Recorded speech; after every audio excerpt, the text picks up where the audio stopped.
Assalamualaikum warahmatullahi wabarakatuh. Alhamdulillahirabbil alamin. Wassalatu wassalamu ala asyrafil anbiya'i wal mursalin wa ala alihi wa sahbihi wa man tabi'ahum bi ihsanin ila yaumiddin. Amma ba'd.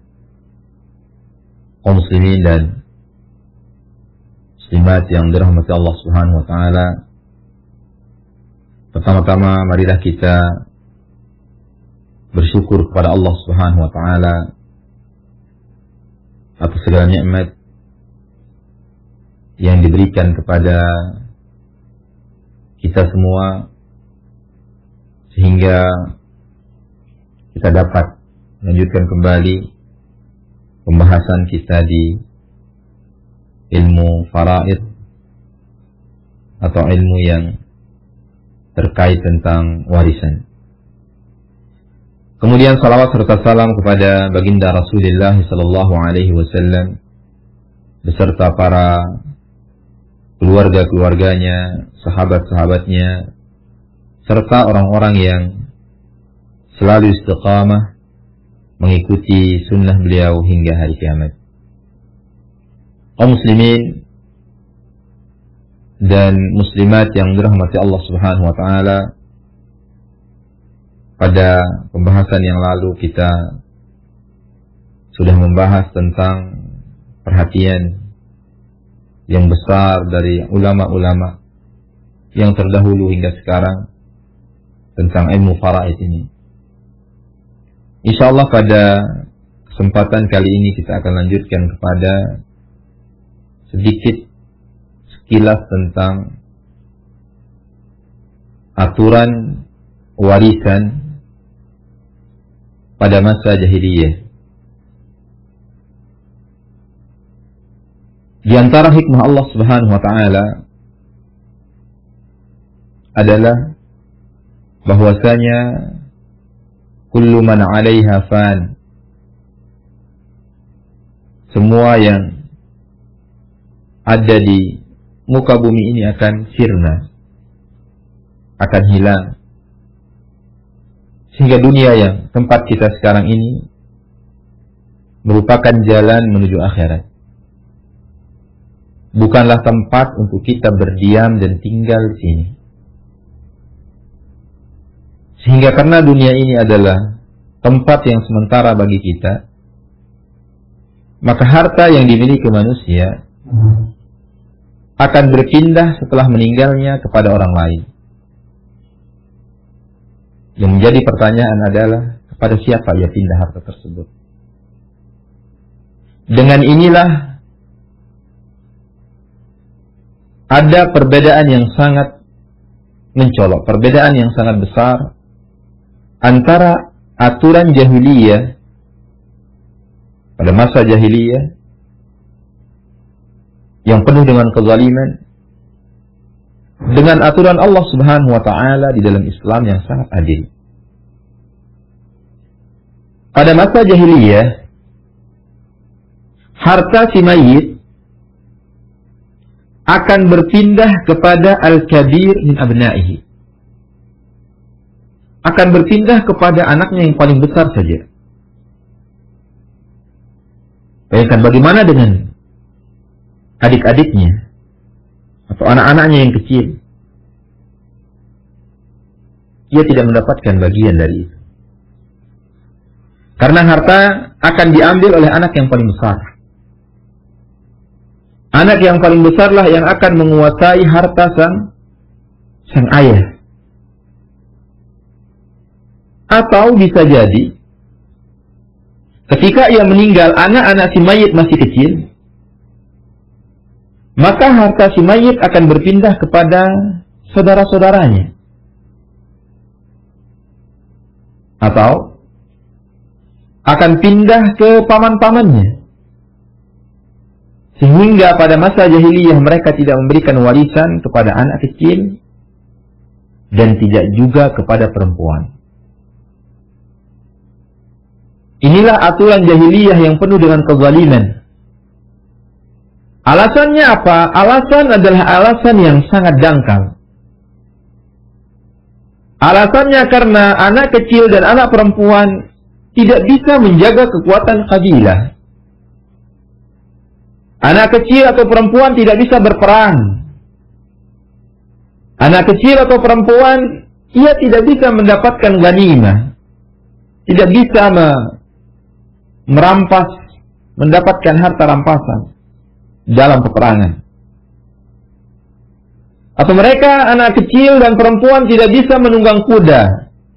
Artinya tidak bisa berperang.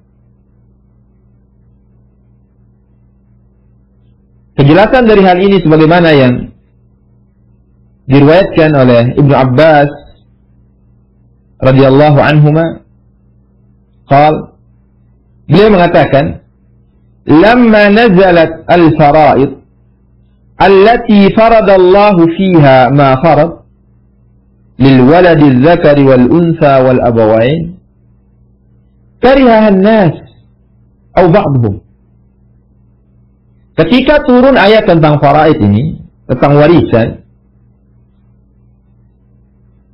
yang mana Allah Subhanahu wa taala sudah menentukan sebagaimana yang kita ketahui di dalam Al-Qur'an, di sana ada bagian anak yang laki-laki, di sana ada bagian perempuan, di sana ada bagian kedua orang tua. Maka orang-orang ketika itu tidak suka dengan hal ini. Ada kebencian di dalam diri mereka atau sebagian mereka.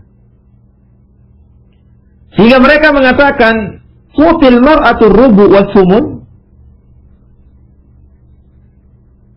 Diberikan total mar'atu ar-rubu was sumun, diberikan perempuan itu 1/4 atau 1/8. Wal ibnah an-nis, begitu juga anak perempuan diberikan 1/2.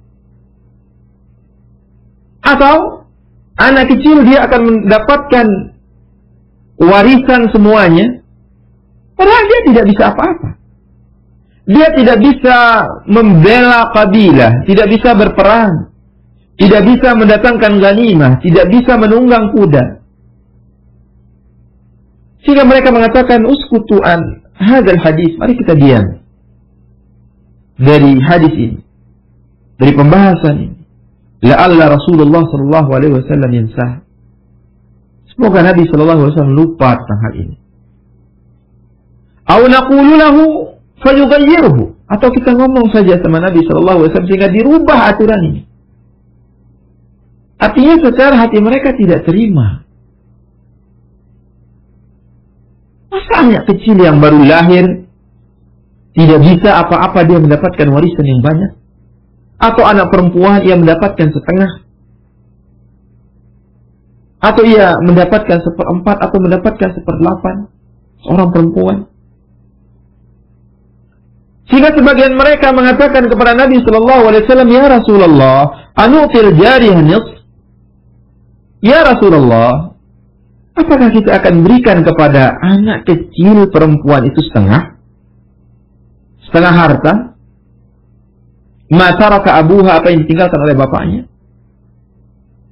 Walaysat tarkabul faras wala tuqatilul qaum, yang ia tidak bisa menunggang kuda, tidak bisa membela kabilah, tidak bisa membela musuh, melawan musuh. Apakah kita akan berikan sedemikian? Begitu juga anak kecil yang laki-laki, kita berikan warisan.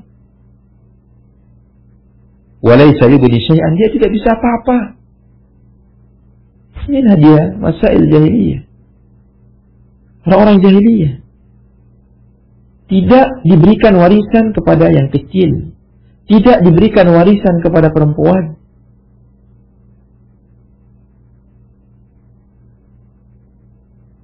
Yang mana orang-orang jahiliyah tidak memberikan warisan kecuali kepada orang-orang yang bisa berperang, bisa membela kabilah, bisa mendatangkan ghanimah. Yang mana ini hal dilakukan oleh orang-orang yang besar. Sehingga saudara atau kakak yang terbesar, dialah yang mengambil hak. Kalau si mayit tidak memiliki anak-anak yang sudah besar, hartanya akan diambil oleh saudara-saudaranya. Hartanya akan diambil oleh paman-pamannya. Inilah dia pembagian jahiliyah yang bertentangan dengan syariat Allah Subhanahu wa taala, yang mengganjal di dalam hati kita. Mereka mengatakan, bagaimana kita berikan harta orang yang tidak pernah capek? Bagaimana kita berikan harta kepada seorang perempuan yang hanya bisa di rumah dan lain sebagainya dari alasan-alasan mereka yang menolak hukum Allah Subhanahu wa taala. Maka Islam datang mengiklankan, mengumumkan akan batalnya aturan jahiliyah. Allah Subhanahu wa taala menurunkan ayat tentang perkara ini. Lirijali nasibun mimma tarakal walidan wal aqrabun walin nisa'i nasibun mimma tarakal walidan wal aqrabun mimma qalla minhu aw kathur nasiban mafruḍa.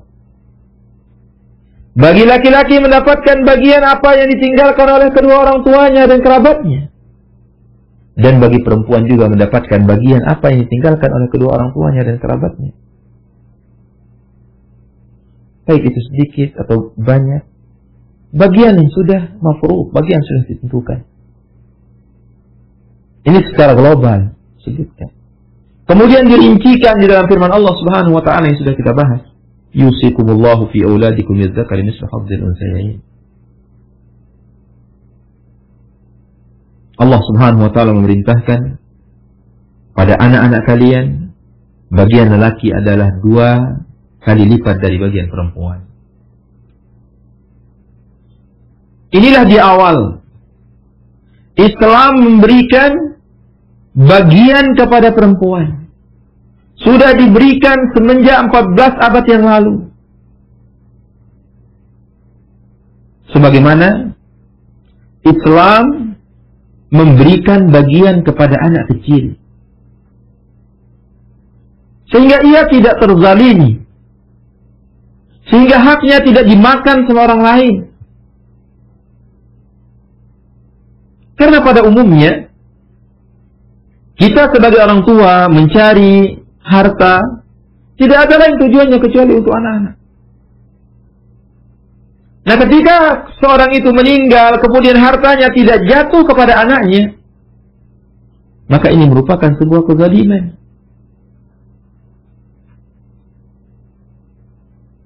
Ini merupakan sebuah kezaliman. Diambil oleh saudara-saudaranya, diambil oleh paman-pamannya, tidak diberikan kepada anak kecil, tidak diberikan kepada perempuan. Ini aturan jahiliyah. Maka inilah keistimewaan aturan Islam, yang mana keistimewaannya sangatlah terang, nampak sebagaimana nampaknya matahari di siang bolong. Sebagaimana perkataan seorang penyair, "Walaysa yasihu fil azhani syai'un idza ihtaja an-naharu ila dalili." Maka tidak benar di dalam pikiran kita bahwasanya kita butuh buktinya siang itu apa. Padahal matahari sudah menembak matanya. Ini tandanya siang apa? Tidak butuh. Maka Islam menyampaikan hak itu kepada yang berhak. Sebagaimana hadis Nabi sallallahu alaihi wasallam, "Innallaha qad a'ta kulli dhi haqqin haqqahu fala wasiyata liwaris." Sesungguhnya Allah telah memberikan setiap yang berhak haknya. Allah telah memberikan yang berhak haknya. Anak berapa mesti haknya? Anak perempuan berapa mesti haknya? Istri berapa? Suami berapa? Bapak berapa? Ibu, saudara, sudah ada haknya semuanya. Fala wasiyata liwaris, maka tidak ada wasiat untuk ahli waris. Artinya dia punya anak, kemudian dia berwasiat. Saya wasiatkan untuk anak saya yang terbesar, berikan ia setengah harta. Nah, tidak ada wasiat seperti itu. Karena apa? Karena bagiannya sudah jelas di dalam kitabullah azza wa jalla. Kalau kita melihat kepada aturan jahiliyah, maka yang dilihat adalah kemaslahatan yang kuat. Tidak melihat kepada kemaslahatan orang yang lemah di dalam warisan. Sebagaimana kita katakan tadi, warisan itu hanya diambil oleh anaknya yang paling besar. Kalau dia tidak memiliki anak yang paling besar, maka warisan itu akan diambil oleh saudara-saudaranya, akan diambil oleh paman-pamannya. Anak perempuan tidak diberikan warisan karena tidak bisa berkuda. Tidak bisa apa? Tidak bisa menghadang musuh, tidak bisa mendatangkan ghanimah. Padahal Islam yang mestinya harus kita perhatikan adalah hak orang-orang yang lemah. Sebagaimana Islam juga tidak menyampingkan hak orang-orang yang kuat. Selama dia posisinya sebagai anak, baik anak yang paling besar maupun anak yang paling kecil, haknya sama. Tidak terzalimi yang paling kecil. Sebagaimana sabda Rasul sallallahu alaihi wasallam,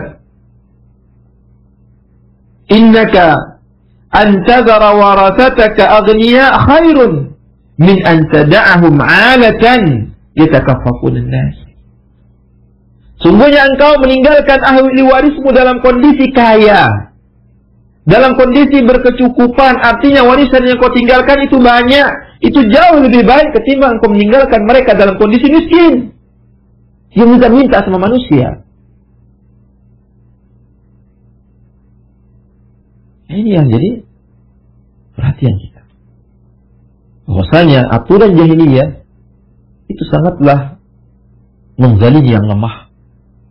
Islam datang memperhatikan semua hak. Selama posisinya sama, misalnya mereka sebagai anak, tidak melihat ini anak besar, ini anak kecil. Ini anak yang sudah kuat, yang bisa berperang, ini yang tidak bisa berperang. Sama semuanya di hadapan Allah Subhanahu wa ta'ala. Karena kita meninggalkan mereka dalam kondisi berkecukupan. Artinya warisan yang kita tinggalkan itu banyak, itu jauh lebih baik ketimbang kita tinggalkan mereka dalam kondisi miskin sehingga dia meminta-minta kepada manusia. Dia mengangkat tangannya kepada manusia menjadi peminta-minta.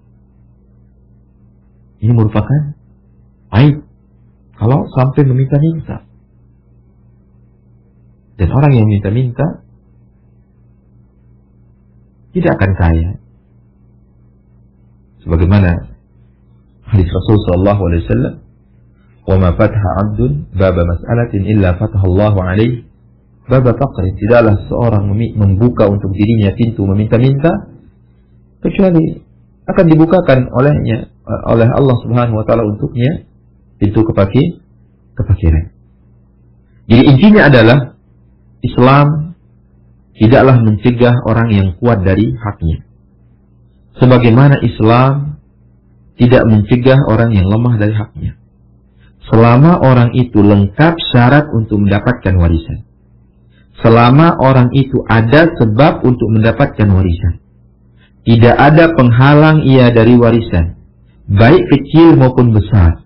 Baik laki-laki maupun perempuan. Baik kuat maupun lemah. Ia mendapatkan haknya. Ia diperhatikan haknya oleh Islam. Ia diperhatikan haknya oleh Allah Subhanahu wa ta'ala. Allah lah yang telah menentukan hak untuknya. Berbeda dengan jahiliyah yang tadi. Ia hanya memperhatikan yang kuat tanpa memperhatikan yang lemah. Ia hanya memperhatikan yang besar tanpa memperhatikan yang kecil. Ia hanya memperhatikan yang lelaki tanpa memperhatikan yang perempuan. Ia hanya memperhatikan orang-orang yang bisa mendatangkan manfaat, bisa mendatangkan ghanimah, bisa berperang melawan musuh tanpa memperhatikan yang lumpuh, yang lain dan sebagainya. Karena sebab demikian, kaum muslimin yang dirahmati Allah Subhanahu wa ta'ala, marilah kita belajar agama Allah Subhanahu wa ta'ala. Marilah kita belajar bersama tentang ilmu faraid ini. Karena kita tidak tahu Anak kita yang mana yang dapat memberikan manfaat untuk kita setelah meninggal? Apakah anak kita yang kecil atau anak kita yang besar? Semuanya punya hak yang sama. Sebagaimana firman Allah Subhanahu wa taala, "Aba'ukum wa abna'ukum la tadruna ayyuhum aqrabu lakum naf'a." Bapak-bapak kalian, anak-anak kalian, yaitu kalian tidak tahu siapakah dari mereka yang paling dekat manfaatnya untukmu. Siapa yang paling bermanfaat di antara mereka. Yang intinya adalah kaum muslimin yang dirahmati Allah Subhanahu wa taala, bahwasanya aturan Islam merupakan aturan yang adil, aturan yang menyamakan semua orang tanpa membedakan antara yang kecil dan yang besar, karena memang agama Allah Subhanahu wa taala adalah agama rahmat, agama yang tidak ada kebatilan di dalamnya, agama yang hak semuanya. La ya'tihi al-batilu min bayni yadayhi wala min khalfihi tanzilun min hakimin hamid. Yaitu tidak ada kebatilan baik dari depannya maupun dari belakangnya, karena Al-Quran ini turun dari Hakimin Hamid yang maha bijaksana lagi maha terpuji. Mungkin itu saja yang dapat kita sampaikan. Mudah-mudahan ada manfaatnya bagi kita semua.